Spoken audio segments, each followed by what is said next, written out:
nabesifazane mabagqoke izingubo ezifaneleyo. Umzalwane ke manje njoba ugqoka izingubo ezikuthayithayo, moyibuka leyo ngubo iyakufanela noma ifanelekile, ngoba khona umehluko ukuthi lento le ifanele ukugqoka umuntu kanje. Bese zoba khona into ekufanelayo uma uyibuka wena ukuthi iyangiveza ngale ndlela engifuna ukubuka ngayo.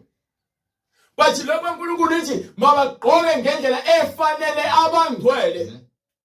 Amen. So wena mawuzogqokisa kwesifebe nomahosha, so bazi kanjani ukubona umahluko phakathi kwakho nomuntu osindisiweyo nomuntu omahosha noma isifebe ubanje umoya kaJezebel?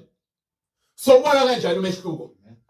Uyazi na ungeke sikubone. Uyafana nesifebe upende ubuso. Amen. Kepha usindisiwe. Uyafana nesifebe ufakile lezo kufakela. Kepha usindisiwe. Uyafana nesifebe uthi usindisiwe.